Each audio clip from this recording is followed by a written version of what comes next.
Hello everyone, welcome to law school. I am Srishti. आज की इस क्लास में हम लोग पॉलिटी से रिलेटेड एक इंपॉर्टेंट टॉपिक डिस्कस करेंगे, that is constitutional development of India या फिर इवोल्यूशन ऑफ कॉन्स्टिट्यूशन। कॉन्स्टिट्यूशन आने के पहले कितने इंपॉर्टेंट एक्ट्स जो पास हुए हैं उन्हीं को हम लोग डिस्कस करेंगे।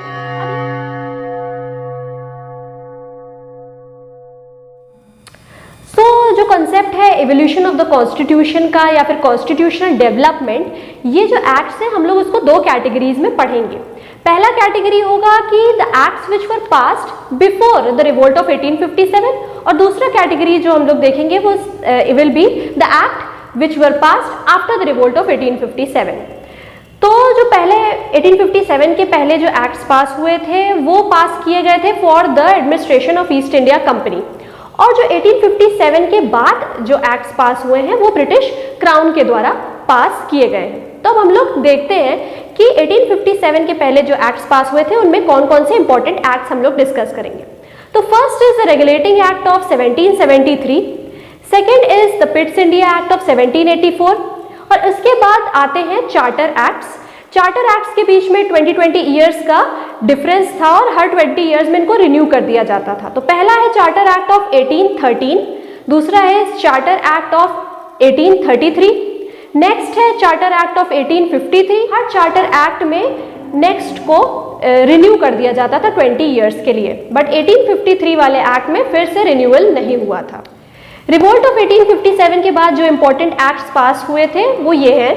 First is the government of India act 1858, फिर आते हैं Indian councils act of 1861 and 1892, फिर आता है the government of India act of 1909 जिसको मॉर्ली मिंटो रिफॉर्म्स भी कहते हैं। उसके बाद हम लोग पढ़ेंगे government of India act of 1919 जिसको मॉन्टेग्यू चेम्सफोर्ड रिफॉर्म्स भी कहते हैं।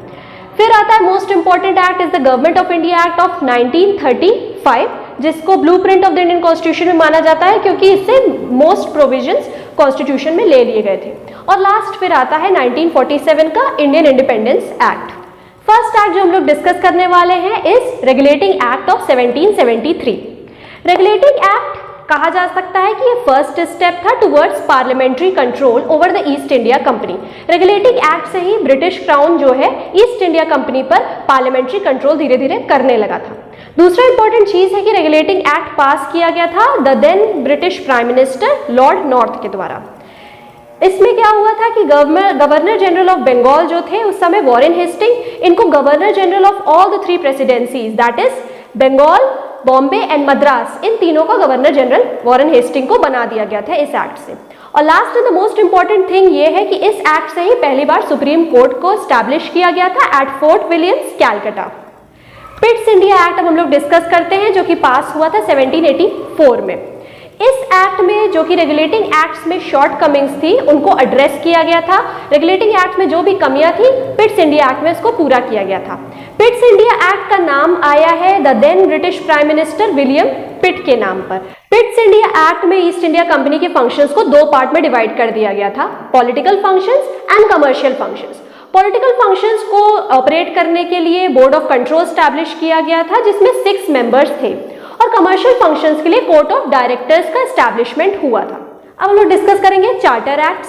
3 चार्टर एक्ट पास हुए थे। सबसे पहला चार्टर एक्ट आया था 1813 में। इस चार्टर एक्ट की ये खासियत थी कि it ended the trade monopoly of east India company except the trade in tea and China.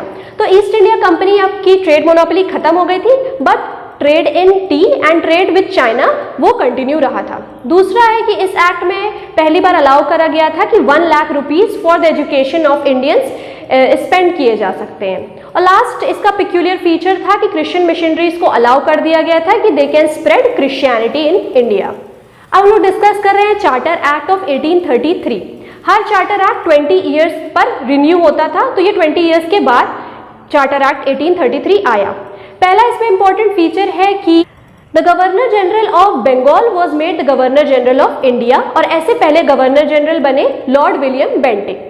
Second है कि सेंट हेलिगना का आइलैंड जो था उसका कंट्रोल ट्रांसफर कर दिया गया from the east India company to the British crown. और थर्ड फीचर है दैट द गवर्नर जनरल के पास एक एग्जीक्यूटिव काउंसिल थी, उस एग्जीक्यूटिव काउंसिल में 3 मेंबर्स हुआ करते थे, बट इस एक्ट से 4th मेंबर भी ऐड करा गया जो कि लीगल मेंबर था, और ऐसे पहले 4th मेंबर यानी लीगल मेंबर बने Lord Macaulay. Charter act of 1853 जो कि फिर से रिन्यू होकर 20 इयर्स के बाद पास हुआ था, ये लास्ट चार्टर एक्ट था क्योंकि इसके बाद कोई भी रिन्यूअल का प्रोविजन नहीं था। ये एक्ट तब पास हुआ था जब lord Dalhousie governor general of India थे। Last peculiar feature of this act was कि सिविल सर्विसेज एग्जाम को ओपन कर दिया गया था for competition and selection and recruitment. अब कोई भी सिविल सर्विसेज एग्जाम में सिलेक्शन के लिए अप्लाई कर सकता था। अब हम लोग डिस्कस करने वाले हैं acts which were passed after the revolt of 1857। 1857 के बाद ईस्ट इंडिया कंपनी का जो भी एडमिनिस्ट्रेशन कंट्रोल था सब पास कर दिया गया था from East India company to the British crown, और Queen Victoria assume the title of empress of India.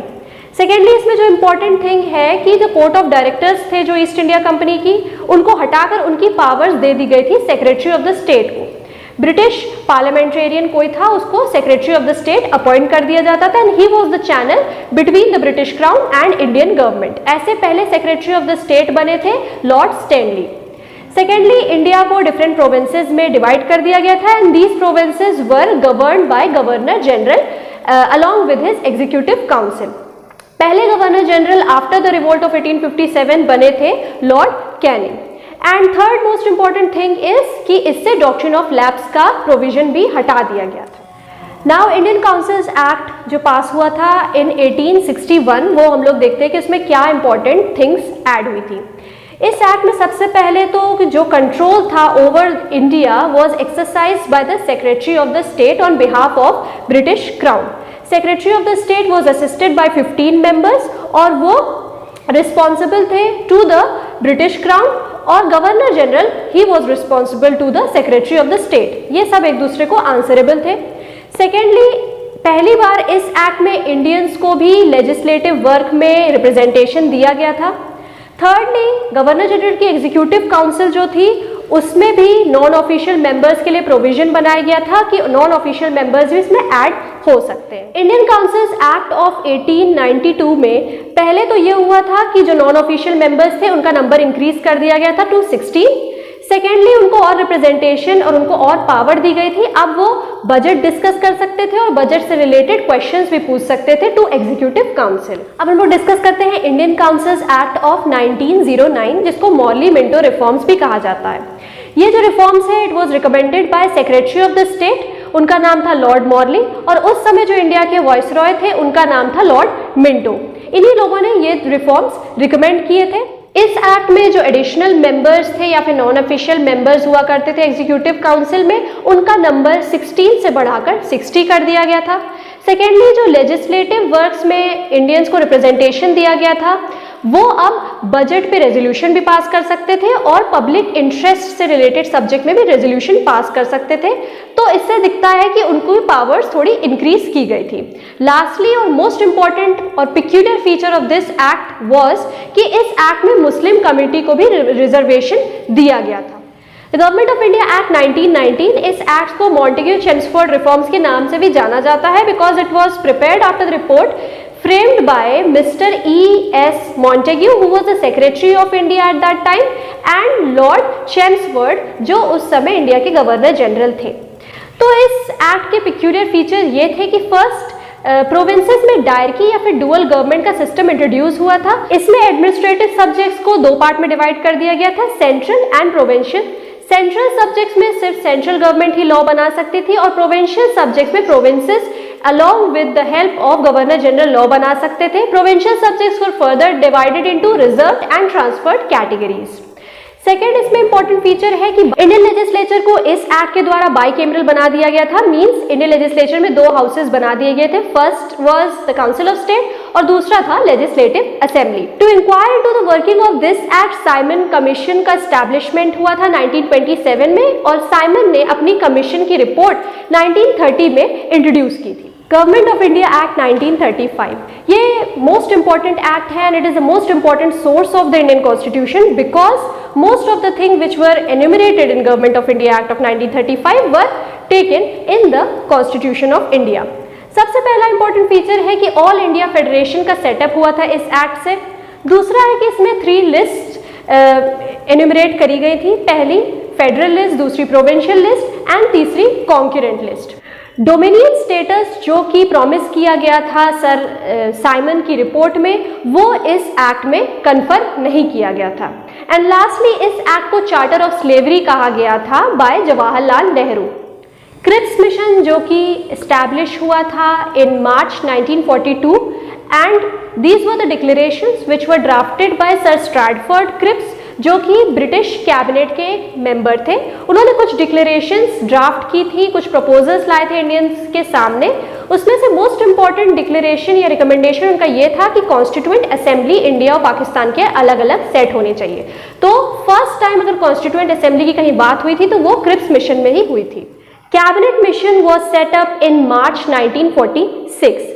इस कैबिनेट मिशन को कॉल किया था लॉर्ड एंटली ने and it was headed by 3 members. First is lord Pethick Lawrence, second was mister Alexander and third was sir Stratford Cripps.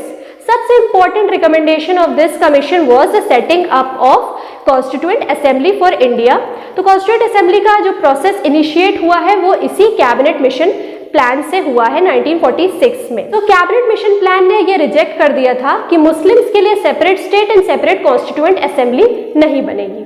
Mountbatten plan जो कि draft किया गया था 1947 में, इसमें सबसे पहला इंपॉर्टेंट प्रोविजन ये था कि there should be a transfer of power from the British crown to the Indians and secondly India का पार्टीशन के बारे में भी इसमें बात की गई थी। इसी के बाद आया था इंडियन इंडिपेंडेंस एक्ट ऑफ 1947 जिसमें कॉन्स्टिट्यूएंट असेंबली थी वो सॉवरेन बॉडी बन गई थी और सेंट्रल लेजिस्लेचर जो भी था वो सब हटा दिया गया था, सेक्रेटरी ऑफ द स्टेट के ऑफिस को हटा दिया गया था और इंडिया और पाकिस्तान की अलग अलग सेपरेट कॉन्स्टिट्यूएंट असेंबली बन गई थी। तो आइए डिस्कस करते हैं some important MCQs related to constitutional development. Which act of British Parliament abolished the East India Company's monopoly over trade in India? Charter Act 1813. By which of the following acts Legislative Council of India received the power to discuss the budget? Indian Councils Act 1892.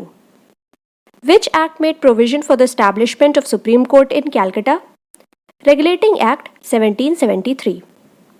By which act diarchy was introduced at provincial level?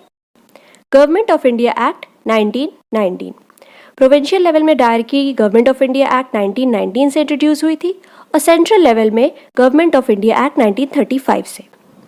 Next question is the Indian legislature was made bicameral for the first time by which act? Government of India act 1990। The provision for establishment of all India federation was included in which act? Government of India act 1935। The proposal for framing of the Constitution of India by an elected Constituent Assembly was first made by the Cripps Mission. The Indian Constituent Assembly was established under the Cabinet Mission of 1946. तो proposal made किया गया था Cripps Mission में और actually में Constituent Assembly establish की गई थी Cabinet Mission से। The first attempt to introduce a representative and a popular element in the governance of India was made through the Indian Councils Act of 1861. Two independent states of India and Pakistan were created by which act? Indian Independence Act 1947. Next question है, the first definitive step to provide parliamentary control over East India Company was taken by the Regulating Act of 1773. The Montagu-Chelmsford Report formed the basis of which act? The Government of India Act 1919. Through which act the commercial activities of East India Company was finally put to an end? Charter Act of 1833. Trade monopoly east India company की ख़त्म कर दी गई थी by the charter act of 1813 और commercial activity पूरी तरह से east India company की ख़त्म हो गई थी चार्टर एक्ट ऑफ 1833 से। Next question is which act vested the secretary of the state for India with supreme control over the government of India? It was the government of India act 1858.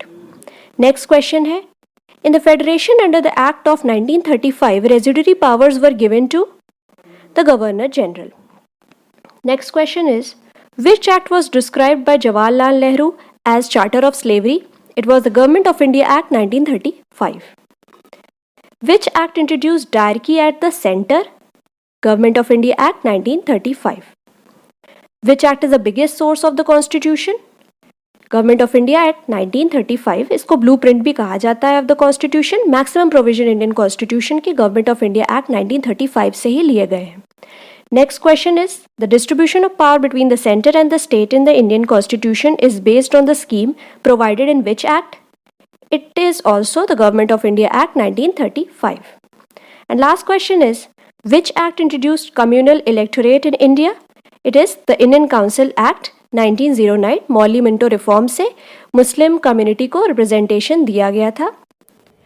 So this was all for today. I hope आप सबको अच्छे से समझ में आया होगा, क्योंकि यही इंपॉर्टेंट पॉइंट्स हैं जो कि एग्जाम्स में ऑब्जेक्टिव क्वेश्चंस की तरह पूछे जाते हैं. So I will see you in next class with another topic. Thank you for watching.